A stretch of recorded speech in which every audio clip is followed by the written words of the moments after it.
Olá, muito bom dia. São 8 horas e 53 minutos, é dia 26 de novembro de 2020. Eu sou o jornalista Marcos Melo e esta é mais uma edição da sua TV Dinâmica.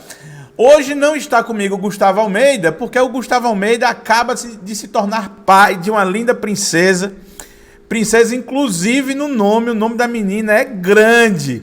Nasceu hoje a lindíssima, daqui a pouco eu vou trazer foto dela aí. Nasceu hoje a pequena Marina Martins Moura Batista de Almeida. E para suprir aqui essa necessidade do bate-bola, eu convidei com muito carinho o nosso amigo Tony Rodrigues. Então, seja muito bem-vindo, Tony Rodrigues, ao nosso programa. Muito obrigado, Marcos, pelo convite. Um grande abraço para você. Quero abraçar também o Gustavo. Repete o nome de Marina. Peraí, deixa eu trazer aqui, é grande. O nome imperial. É o nome imperial mesmo. É Marina Martins Moura Batista de Almeida. Marina Martins Moura Batista de Almeida. Um grande nome, um bonito nome, viu?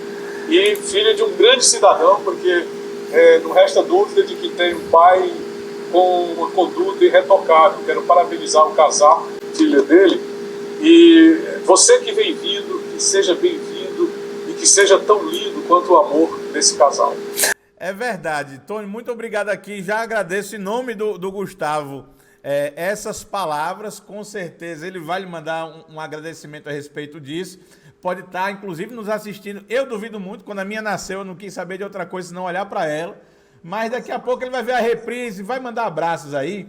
Tony, então vamos começando logo esse nosso programa, Tony, nesse nosso bate-bola. Tá chegando, Tony, a hora da verdade. E neste segundo turno das eleições em Teresina, a Polícia Federal vai atuar. A gente quer trazer aqui, Tony, logo, então, essa notícia a respeito de como a polícia vai atuar no segundo turno aqui em Teresina. Acompanha comigo, Tony, a gente vai comentar em seguida. Bom dia a todos, eu sou Leonardo Portela Leite, delegado de Polícia Federal, chefe da Delegacia Institucional que trata, entre outros crimes, dos crimes eleitorais na Superintendência da Polícia Federal no Piauí. A partir de hoje, a gente está colocando em execução a Operação Eleições 2020 do segundo turno.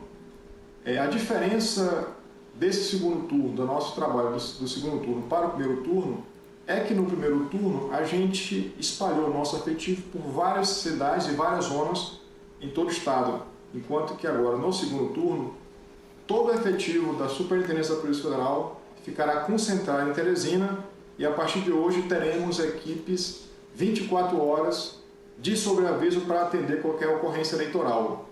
Sendo que no dia das eleições teremos equipes em todas as zonas eleitorais da capital, que são 5 zonas. Os principais crimes eleitorais que se praticam nesse período que a gente está de olho é o crime de corrupção eleitoral, o crime de transporte de eleitor ilícito e o crime de boca de urna. As nossas equipes estarão de olho para combater esses principais crimes. Bem, Tony Rodrigues, conta para mim, você acha que a polícia vai ter trabalho em Teresina nessa reta final? Eu acho que o trabalho maior, Marcos, deve ser na investigação das fake news, principalmente na esgotosfera, que foi bastante utilizada ao longo dessa campanha eleitoral, e determinada campanha tem que assumir, né, a campanha que foi feita de bastidores, mas sobretudo de xingamentos, de difusão de informações inverídicas, de tentativa de depreciação da imagem pública, tanto de políticos quanto de jornalistas. A gente não pode também puxar um pouco para o nosso lado, porque muitos profissionais de imprensa foram atacados porque ousaram mostrar a realidade de determinadas campanhas eleitorais e taxados de fake news e achincalhados pela esgotosfera nas redes sociais. E é claro que essa esgotosfera ela tem um patrocínio, ela tem quem esteja por trás do financiamento das suas atividades, e o que mais nos deixa contrariados constrangidos e até entristecidos é o fato de que há certos elementos que já foram autoridades, que já atuaram na própria polícia e que se acumpliciam, não é? Se amaziam a esse tipo de conduta criminosa das fake news na campanha eleitoral. Então, eu acho que o grande trabalho da Polícia Federal não será no dia da eleição, mas será o decurso da própria campanha eleitoral sobremaneira agora no segundo turno. Marcos.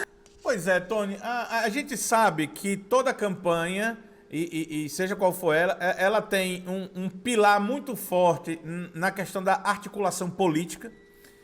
Toda a campanha que é relevante, ela tem, claro, um marketing eleitoral muito forte, né? Ela tem que se valer dessa ferramenta do marketing para comunicar, para chegar às pessoas.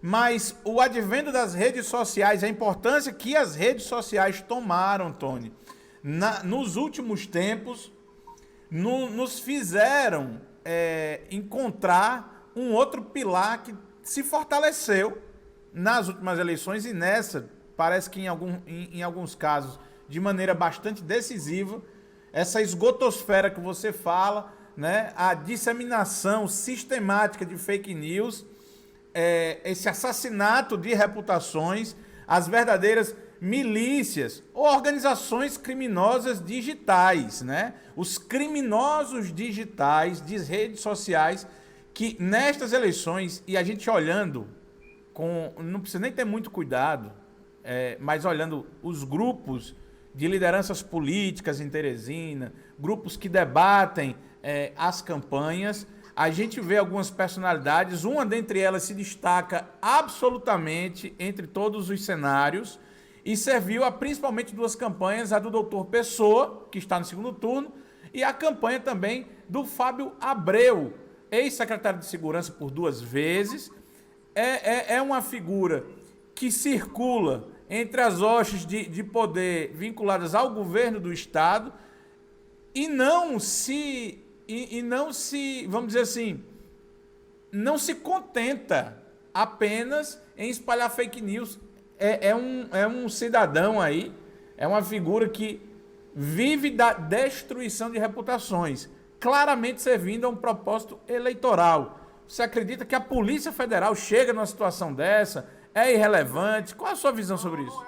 É relevante, deve chegar, inclusive, essas mesmas pessoas, e não é apenas uma pessoa, é um grupo de pessoas. Existe, logicamente, um comando que gira em torno deste elemento a que você fez menção, sem dirigir-se objetivamente, e a gente até explica por quê, porque são pessoas que não atuam apenas no assassinato de reputações e da difusão de fake news, mas eles possuem um certo ativismo judicial que é utilizado como ações para tentar obter a intimidação das pessoas. Não é que você tenha cometido impropriedades, não é que você tenha cometido erros, mas é porque exatamente eles atuam no sentido de intimidar. Mas tão logo haja um procedimento instaurado pelas autoridades competentes, nós traremos o nome dos indivíduos. Mas a grande verdade é que existem 5 ou 6 elementos que foram denunciados para as organizações de investigação, de apuração, para que realmente se proceda investigações desse nível. Essas mesmas pessoas estão envolvidas num escândalo que estourou há mais ou menos 1 ano e meio, que falava sobre chantagem no governo do Estado, que citava o nome do ex-coordenador de comunicação do Estado, o senhor João Rodrigues, que citava o nome dos seus assessores, de um certo comunicador que aparece nessas menções e que deveriam ter sido investigadas já pela Polícia Federal, porque se trata desse crime de internet, que é um crime de abrangência federal, é um crime de assassinato de reputações, mas que o governador do Estado, com a sua capacidade estratégica de passar a mão por cima de criminosos, de ajudar criminosos que o ajudam a praticar as suas irregularidades, trouxe para a esfera do GRECO, da Polícia Civil do Estado, e aquilo ele colocou um pano quente por cima dessa situação, alegando à imprensa na época que tinha feito um pedido à Polícia Federal, e aquilo é mais uma das suas mentiras, que ele não fez pedido coisa nenhuma. O procedimento foi instaurado a investigação a pedido de outrem, e não do governador. Mas eu acredito que sim, que vai chegar nessas pessoas, é porque a investigação, ela não é como quem pia bode, como se diz no interior, meu caro Marcos. Que pia bode é você chegou, amarrou o bode num pedaço de madeira que fica em frente a uma casa ou num tronco de árvore. Uma investigação policial federal, principalmente, ela tem que amarrar, ela tem que chegar junto, ela tem que constituir todas as provas possíveis e imagináveis. Porque são pessoas diferentes de um jornalista que, ao fazer uma denúncia, ele vai aparecer na sua denúncia. O jornalista, ele não fica escondido por trás do anonimato. Mostra a cara, é verdade. Tem que mostrar a cara. E esses maus elementos, eles se escondem por trás de uma rede, aqui denominamos de esgotosfera, que é uma rede de sujeira na internet, patrocinada por gente que quer comandar a prefeitura de Teresina, lamentavelmente. Não, e tem um detalhe, não dá nem para esconder que não há essa ligação, porque esses indivíduos, eles batem bola com o candidato, eles conversam, eles distribuem, sabe? Tem muita chance de se chegar nessa situação. Agora eu quero entender o seguinte de você, Tony, pela sua experiência, esse patrocínio do voto do ódio, ele está fazendo diferença nessas eleições? Eu acho que faz sim, porque as pessoas, na sua grande maioria, de certo modo, elas são desavisadas. Aonde chega, faz a diferença. Até mesmo na gente que tem um nível de informação e que não quer se envolver objetivamente com nenhuma das candidaturas, até para preservar a isenção das matérias. E é importante ressaltar que o jornalista tem direito a construir a sua opinião a favor ou contra de qualquer situação. A matéria tem que ser isenta. Então, faz diferença, porque ontem mesmo eu recebi a informação de que um determinado vereador reeleito tinha aderido para uma candidatura. E eu fui checar e coloquei a matéria já no final da noite, observando o seguinte, que era tudo mentira, porque o mesmo vereador que havia sido citado durante o dia, acho que até falei isso com você à noite, ele fez uma reunião para um dos candidatos, o candidato que ele continua apoiando. E ele disse, olha, isso é fake news, eu não aderi. No dia anterior, que foi anteontem, nós tivemos um caso, eu falei, agora foi do vereador Neto do Angelim.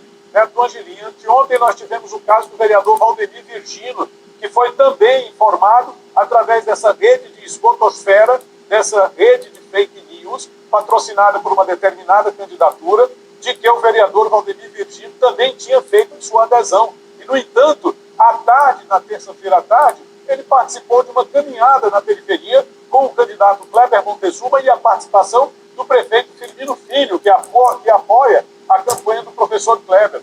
Essa rede de fake news, ela se baseia também numa tentativa de destruir a reputação de outros candidatos, quando diz, por exemplo, que um dos candidatos não quer ser chamado de professor quando é professor de sala de aula e quando o grande orgulho da sua campanha é exatamente colocar, segundo ele diz, a educação em primeiro lugar. Então, eu acho que ela faz a diferença na medida em que traz informações que, no bojo, é o que se chama de pós-verdade, viu, Marcos?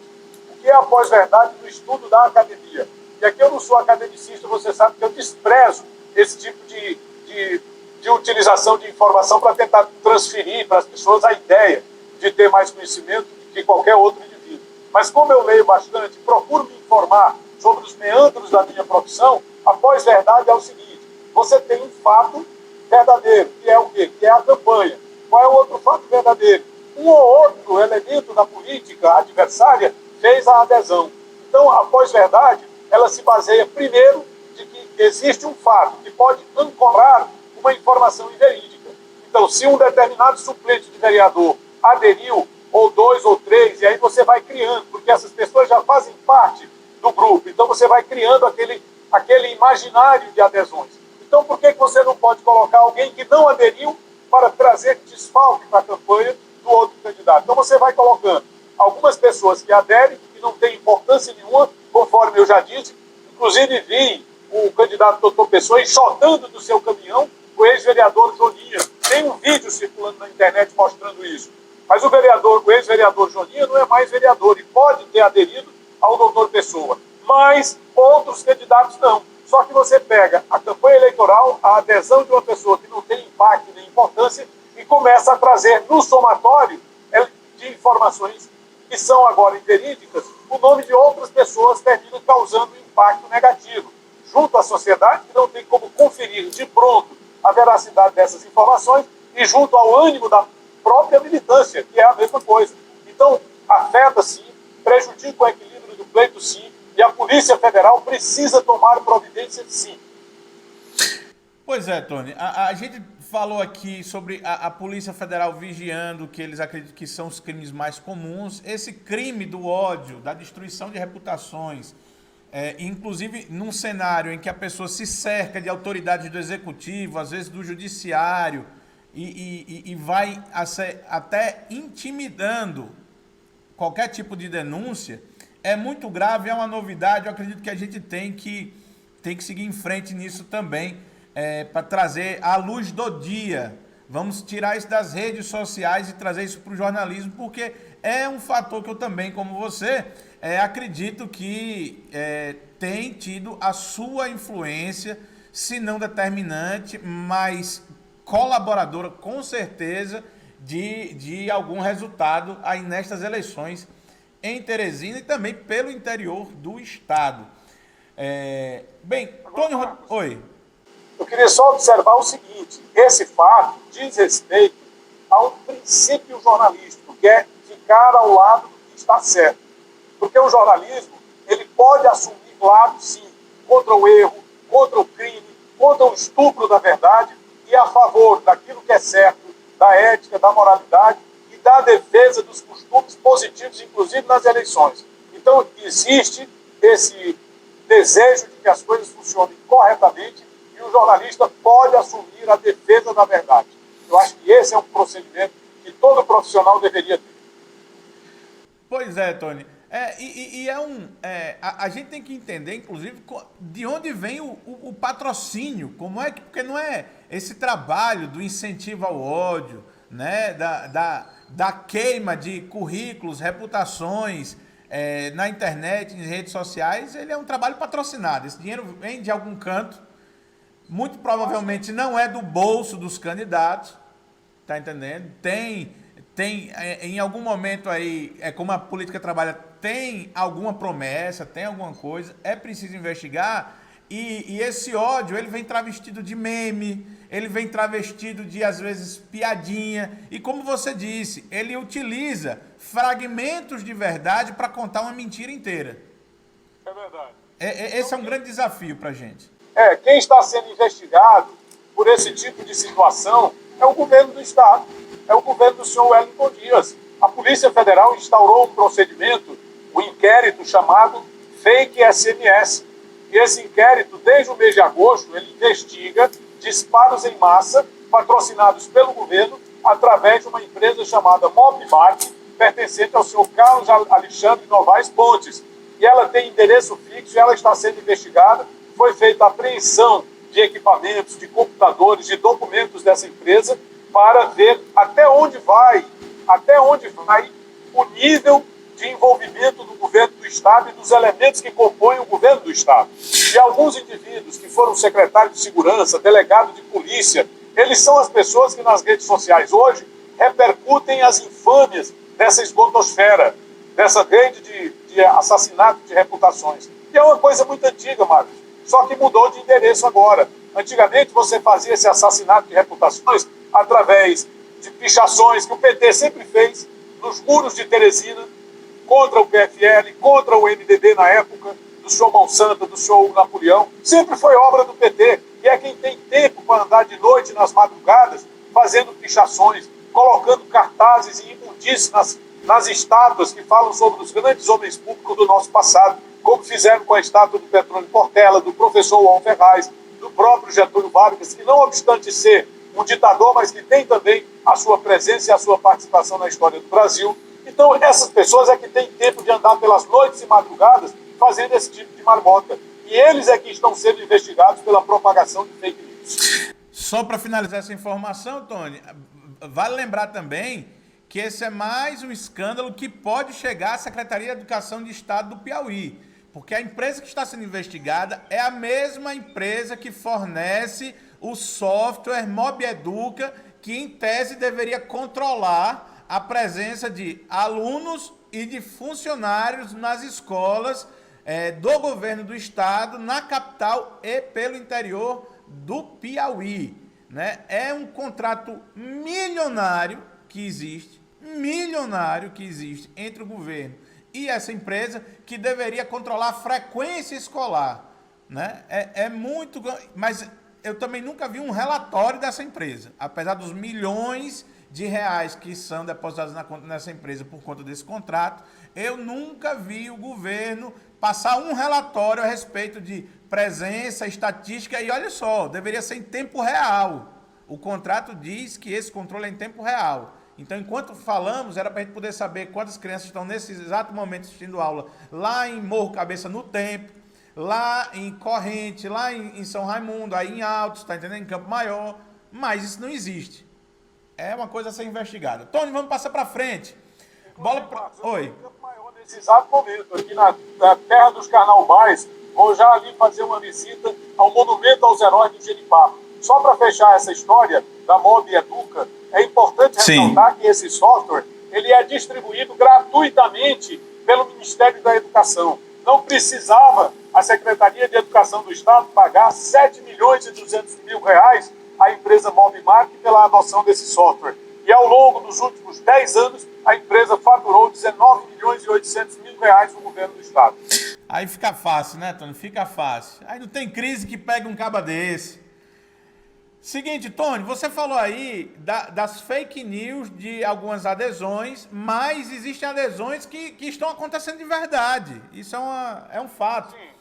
Uma adesão que aconteceu dentro do próprio MDB do Dr. Pessoa foi a do vereador Luiz Lobão. Tony, já começou inclusive a movimentação para ver quem é presidente da Câmara Municipal de Teresina a partir do ano que vem. E é o seguinte, a gente traz essa informação agora, Tony, o jornalismo serve para isso, para lembrar de como as coisas e por que as coisas acontecem, Tony. O Luiz Lobão, para quem não lembra, o Luiz Lobão participou até um dia desse da campanha, ou da gestão do PSDB. Ele foi, inclusive, presidente da Fundação Municipal de Saúde, na gestão de Firmino Filho, depois foi presidente da Câmara Municipal de Teresina, colocado lá pelo prefeito. Aderiu, Tony. Ele agora está nas fotos, nas caminhadas, com o Dr. Pessoa. Inclusive ele é do MDB, né? Ele faz parte do MDB. Ele já era considerado um pássaro fora do ninho desde o começo da campanha.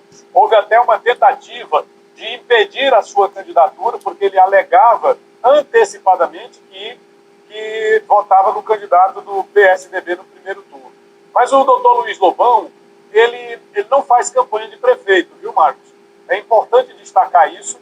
Nós tivemos a oportunidade de exercer, no mesmo período, mandatos de vereador. Eu conheço bem, converso muito com ele, e desde aquele tempo nós conversamos, e uma das coisas que ele me disse foi o seguinte: em 2008, eu me preocupei muito em fazer a campanha de prefeito. E aí perdi a eleição para vereador, fiquei bem pertinho, ele já tinha disputado 2 eleições, porque sempre fazia a campanha dele e lutava também pelo prefeito. Quando eu desgarrei de fazer campanha para prefeito e cuidei só da minha eleição, aí eu consigo ser eleito. Então ele foi eleito em 2012, em 2016 e agora em 2020. Por quê? Porque ele não faz campanha para prefeito, ele faz campanha para vereador, a campanha dele. Ele estando eleito, tanto faz quem seja o prefeito que esteja à frente do Poder Executivo. Portanto, não é uma adesão que vá somar absolutamente nada para o doutor Pessoa, principalmente agora que ele já está eleito. Não era nem quando, se ele tivesse aderido no primeiro turno, que ele não ia fazer campanha. Assim como ele não fez para o Kleber, ele não fará para o doutor Pessoa. Ele só foi agora porque ele acha que o doutor Pessoa já está na prefeitura, inclusive já se tem informações de que senta antecipadamente na cadeira, desprezando alguns apoios, como ele fez com o deputado Fábio Novo, ao dizer que não queria o apoio público. E o deputado Fábio Novo chegou até a divulgar que iria liberar os eleitores, mas depois recuou, quando pegou uma cachuleta do governador Wellington Dias, e disse tem que apoiar sim. E até mesmo alguns dos seus mais atuantes elementos da esgotosfera choraram, estão apoiando chorando, porque outro dia estavam chamando o doutor Pessoa de canalha e agora são obrigados a apoiar a mando do governador. Então, com relação ao doutor Luiz Lobão, eu não vejo como o doutor Pessoa possa tirar proveito disso, porque ele não pede voto para prefeito. O que ele está querendo mesmo é o apoio do prefeito para o seu projeto de ser novamente presidente da Câmara. Inclusive, ele chegou a lançar uma pré-candidatura a prefeito de Teresina, quando a chapa do doutor Pessoa já estava montada com Robert Rios também, nos bastidores foi encarado como uma tentativa de atrapalhar. Não, vai lá bagunçar dentro do MDB. E como você bem disse aí, correu inclusive o risco de ficar sem a legenda do MDB, andou procurando vaga em outros partidos, agora quer voltar aí abençoado pelo senador Marcelo Castro para a Câmara Municipal de Teresina na condição de presidente, Tony. Tony, oi. Não, só para completar sobre essa história que eu acabei de falar, gente que senta na cadeira antes de Sim. Em 1985, o candidato a prefeito de São Paulo, Fernando Henrique Cardoso, aparece liderando em todas as pesquisas eleitorais, inclusive na pesquisa que fora realizada na sexta-feira antes da eleição de 15 de novembro de 1985. E ele, no dia 13, saiu uma pesquisa Ibope, onde ele tinha 54%. Eu vi a matéria ontem na revista, inclusive na revista impressa, que eu guardo comigo. E a foto dele aparece na capa sentado na cadeira de prefeito. Depois, o resultado foi o inverso. Quem ganhou a eleição foi o Jânio Quadros, que foi lá desinfectar a cadeira de prefeito que o doutor Fernando Henrique tinha sentado.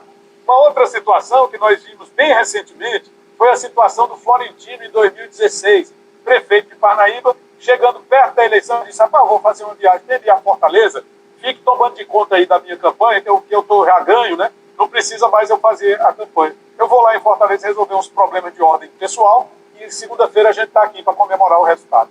Foi para Fortaleza na quinta-feira, quando foi no domingo, o Monsanto ganhou a eleição com 1.000 votos de maioria, aí ele ligou, preocupado com o pessoal: rapaz, ouvi dizer aqui que nós estamos perdendo a eleição. Eu disse: não, pai, nós já perdemos. Você não precisa mais nem voltar não, que o Monsanto ganhou por 1.000. Viu? Outro que estava ganho, 2 anos passados, era o doutor Wilson Martins, que chegou a humilhar publicamente, num debate da TV Meu Norte, o senador Marcelo Castro, dizendo que estava ganho e que o senador Marcelo Castro não tinha moral para falar sobre a eleição e com ele, porque era um bajulador tanto dele quanto do governador e do PT, porque já estava no governo. E no domingo, quem ganhou a eleição foi o Marcelo Castro. Existem inúmeros exemplos disso aí, meu caro Marcos e espectadores da TV Dinâmica.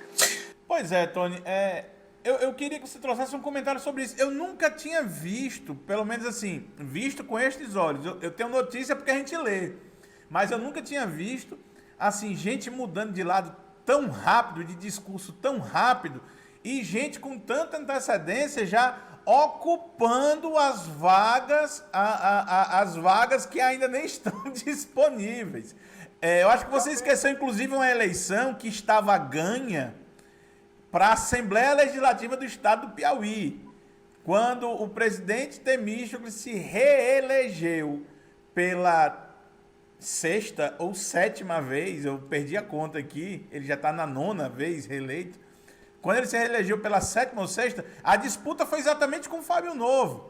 E já tinha gente lá circulando a Assembleia, dizendo: não, aqui eu vou ser o diretor da TV, eu vou ser o diretor não sei o que e tal. No final, a história a gente sabe qual é. Fábio Novo tinha 19 votos assegurados. A eleição foi realizada 2 dias antes. Ele teve um jantar na residência do governador. O pessoal assinou a lista. Onde reuniu 20 deputados. E dos 20 deputados saiu uma lista com 19 que estavam firmados, apenas um. Me parece que foi o deputado João Madison, que era da base do governo. Ele compareceu, mas o governo estava iniciando. E ele já se ligando ao governo, mas ele comparece naquele momento para declarar o apoio dele ao governo, e não à candidatura. Ele não assinou a adesão ao deputado Fábio Novo. 19 assinaram. E o resultado da eleição foi outro. Nesse mesmo dia, ele comparece pela manhã à rádio onde eu trabalhava, apresentando um programa pela manhã com o Valci Vieira. O Valci, inclusive, fez a pergunta: deputado, e a caixa preta da Assembleia? Aí o Fábio Novo disse: rapaz, vamos fechar a caixa preta da Assembleia. Aí o que ficou subentendido é que os deputados não queriam fechar a caixa preta da Assembleia e ele estava indo contra o desejo dos senhores parlamentares. Portanto, era uma eleição também que já estava ganha e que o deputado Fábio Novo perdeu no dia. Portanto, a eleição se ganha no dia. Não é conversa de antes da eleição, não, porque tem um ditado que é muito antigo, tem mais de 200 anos essa afirmação, que é do grande estadista Otto von Bismarck. Nunca se mente tanto quanto antes de uma eleição, durante uma guerra e depois de uma caçada. São os 3 momentos que o homem mais mente: antes da eleição, durante a guerra e depois de uma caçada. Uma pescaria, né? Tem a pescaria também. Tem uma pescaria. Inclusive a Polícia Federal esses dias fez deu uma batida lá em Brasília e no município de Barras, onde os acordos políticos de compra de lideranças eram feitos denominando o tamanho da liderança de acordo com referências a peixe. Tinha os piaba de rabo seco, né? E tinha aqueles tubarões. Ei, Tony, a gente está aqui já chegando ao finalzinho do nosso programa.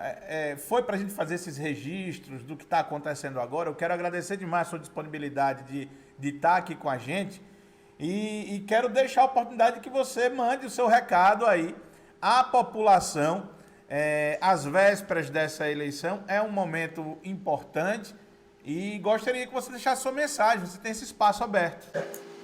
Marcos, o presidente americano Henry Truman assumiu a presidência dos Estados Unidos depois da morte, em 1945, mais especificamente em maio de 1945, do presidente, à época, não é, que foi um dos grandes líderes da humanidade, e ele era vice, assume a presidência, e naquele momento ele teve a oportunidade de disputar a reeleição.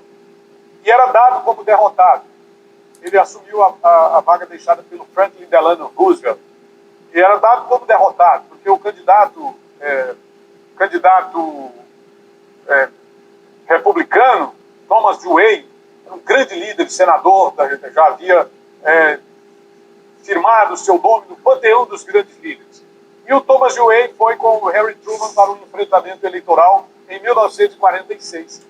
E, na verdade, todos os prognósticos apontavam para a vitória do Thomas Dewey.